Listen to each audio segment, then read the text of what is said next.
Жүрегім менің жылайды. Нұргүл Қабдылқызы Қытай Халық Республикасынан Атамекенге келіп, марқұм болды. Топырағы осы жерден берді. Ауру деген жасана жүрек сырларын ақ қағаз бетіне түсіре беріпті. Бүгін назарларыңызға оның бір тон өлеңдерін ұсынамыз. Жүрегім менің жылайды. Жүрегім менің жылайды. Өткен іс қайта келеме. Сағына сәлем жолдаймын, алыста қалған енеме. Жүрегім менің жылайды. Сағынып жүрген қозыма, жете алмай барамын жалғанғай, алыста қалған қызыма. Жүрегім менің жылайды.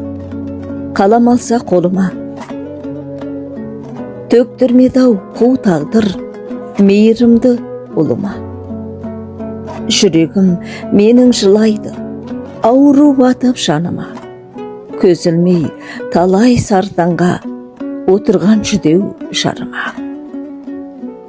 Жүрегім менің жылайды, жұбайым жапа тартқанға, дүниенің қиын-ай, өлерім біліп жатқанға. Дүниенің қиын-ай, өлерім біліп жатқанға.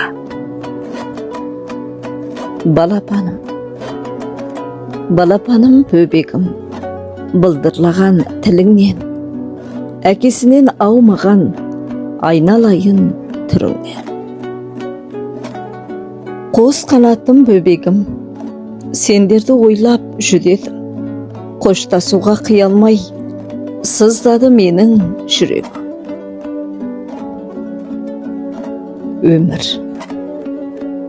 Өмір деген өтіп жатқан күндерім. Өмір деген басып өткен іздер. Өмір сенен бақытымды аңсадым. Шекті ғұмыр таба алмадым, іздедім.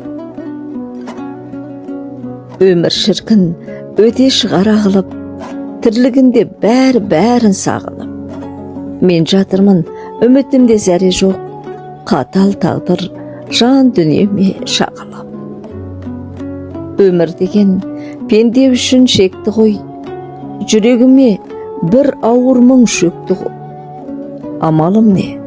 Құрығында тағдырдың қыршын құмыр қайырылмастан кетті ғой. Амалым не? Құрығында тағдырдың қыршын құмыр қайырылмастан кетті ғой. Оқыған Шекер Қадылбекқызы.